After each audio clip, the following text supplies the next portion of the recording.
ada waktu 5 menit untuk presentasi ya. Habis itu pendalaman. Setelah itu baca Al-Quran dan tulis Arab. Assalamualaikum warahmatullahi wabarakatuh. Terima kasih Waalaikumsalam warahmatullahi wabarakatuh. kepada Bapak Profesor Dr. Andes Kastolani, MAG PhD, atas kesempatan dan waktu yang telah diberikan kepada saya. Saya akan mempresentasikan modul ajar yang akan saya implementasikan di kelas 4 SD Negeri Wandan Kemiri, Kecamatan Kelambu, Kabupaten Grobogan. Pada modul ajar yang akan saya pergunakan bertemakan mengaji dan mengkaji Quran Surat Al-Hujurat ayat 13. Kompetensi awalnya yaitu pertama, peserta didik mampu membaca huruf hijaiyah sambung. Kedua, peserta didik mengetahui keberagaman yang ada di lingkungannya. Untuk sarana dan prasarana yang akan digunakan, 1. Laptop, 2. Gambar, yaitu Quran Surat Al-Hujurat ayat 13, 3. Al-Quran terjemah.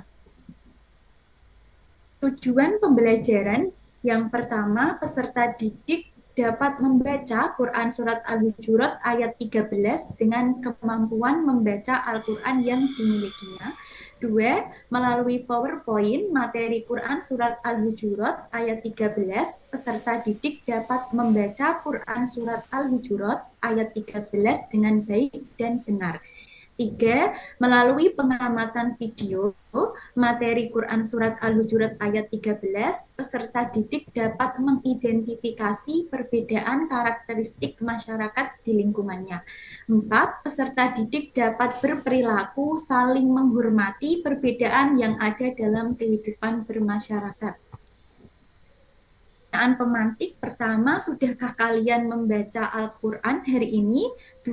Apakah kalian sudah bisa membaca surat Al-Hujurat ayat 13 dengan benar? Untuk kegiatan pembelajaran, yang pertama kegiatan pendahuluan selama 10 menit, yaitu guru membuka pembelajaran dengan salam, menanyakan kabar, dan mengecek kehadiran peserta didik. 2. Ketua kelas memimpin doa sesuai dengan agama dan kepercayaan masing-masing. 3. Guru mengadakan tes kemampuan awal melalui pertanyaan awal atau persepsi. 4. Peserta didik menyimak penjelasan guru terkait tujuan pembelajaran yang akan dicapai setelah kegiatan pembelajaran dilaksanakan. Kegiatan inti selama 50 menit. Tahap pertama yaitu mengumpulkan informasi, guru menanyakan mengenai materi Quran Surat Al-Hujurat yang telah disediakan pada PowerPoint, guru menampilkan video tentang Quran Surat tersebut, peserta didik mengamati video tersebut, dan guru beserta peserta didik bertanya jawab tentang hukum bacaan tajwid yang ada dalam Quran Surat Al-Hujurat ayat 13 tersebut. Tahap 2, mendesain perencanaan produk melalui diskusi kelompok dan LKPD yang akan dibagikan oleh guru. Tahap ketiga, menyusun jadwal pembuatan yang disepakati oleh guru dan peserta didik. Tahap keempat, memonitor keaktifan dan perkembangan proyek. Peserta didik dan guru berdiskusi tentang langkah-langkah membuat karya tempel tentang hukum bacaan gunnah, mat, dan non mati atau tanwin yang terdapat dalam Quran Surat Al-Hujurat ayat 13 tersebut. Tahap terakhir yaitu sebelum evaluasi, peserta didik dengan bimbingan dari guru melakukan pemaparan hasil dari proyek tersebut. Kegiatan penutup, selama 10 menit, peserta didik diberi kesempatan untuk mengajukan pertanyaan jika ada yang belum dipahami. Peserta didik bersama guru membuat simpulan dengan poin-poin yang muncul dalam kegiatan pembelajaran yang telah dilakukan. Siswa mengerjakan soal tes evaluasi yang diberikan oleh guru.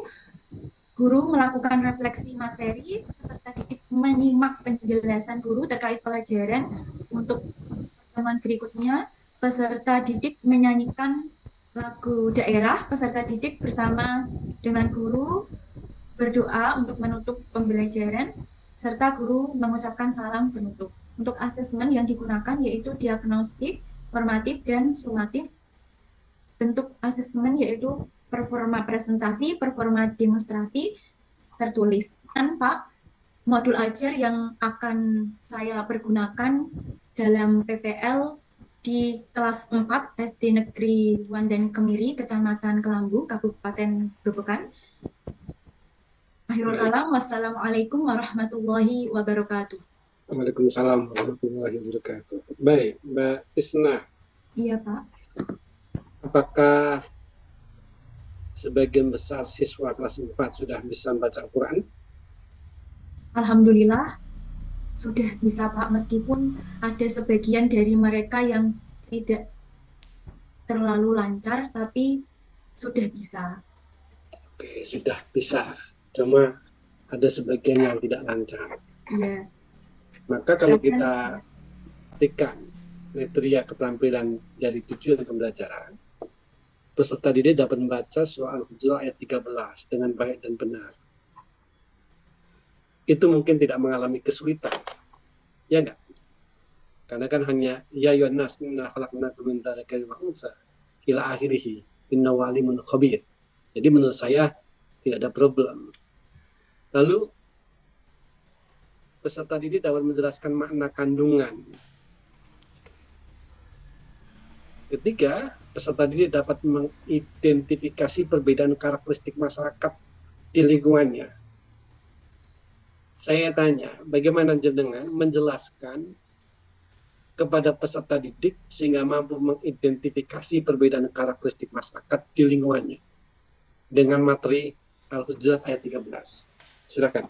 Ya, terima kasih untuk memahamkan peserta didik dan mengenai mengidentifikasi perbedaan karakteristik masyarakat di lingkungannya. Saya akan menampilkan gambar yang sekiranya tidak asing bagi mereka. Mereka akan menebak gambar tersebut dan saya sebagai guru kepada mereka, apakah gambar seperti yang kalian lihat di semisal di PowerPoint yang saya tampilkan, yang Ibu Guru tampilkan, sering kalian lihat dalam kehidupan sehari-hari. Semisal dalam bertetangga maupun mungkin di lingkungan sekolah. Sehingga dengan melihat gambar dan berimajinasi dengan keadaan di lingkungan mereka secara langsung, proses mengidentifikasi karakteristik di masyarakat akan lebih dipahami oleh peserta didik. Seperti itu, Pak. Oke, saya tambahkan Mbak ya. Coba ya ayuhan nas inna khalaqnakum min dzakarin wa unsa. Jadi diharapkan peserta didik itu bisa memahami mana laki-laki, mana perempuan di lingkungannya. Dan misalkan di lingkungan kampung, kira-kira di tangga kamu itu satu keluarga ada berapa laki-laki, ada berapa perempuan. Itu identifikasi dari min dzakarin wa unsa. Wa ja'alnakum syu'uban wa qabaila. Yang di sini yang problem berbangsa-bangsa kan ada, itu perlu bantuan PowerPoint, perlu bantuan video. Wa qabaila, ada nggak suku-suku di kampung itu? Nggak ada kan? Nggak ada. Nah, tapi itu semuanya lita'arufu, untuk saling mengenal, untuk saling mempelajari, mengenal lebih dalam, mempelajari kelebihan dan kekurangan, sehingga ada pemikiran dan sikap inklusif pada peserta didik. Oh, Anda bisa juga kalau macam-macam agamanya Anda sodorkan. Ya, jadi kontekstual makna ayat itu. Kan begitu kan, menjadi kontekstual, menjadi punya makna betul bagi kehidupannya. Itu dampaknya peserta didik dapat berperilaku saling menghormati. Gitu kan? Saling menghormati perbedaan yang ada dalam kehidupan bermasyarakat, gitu kan? Saling menghormati itu karena ada apa? Karena ada lita'ah, rauhu. Itu Mbak ya. Jadi perjelas makna itu. Baik, Mbak Isna, silahkan baca Al-Quran. Bismillahirrahmanirrahim. Tilka min amba'il ghaibi nuhiha ilaik ma kunta ta'lamuha ولا قومك من قبل هذا فاصبر إن العاقبة للمتقين. Iya, cukup.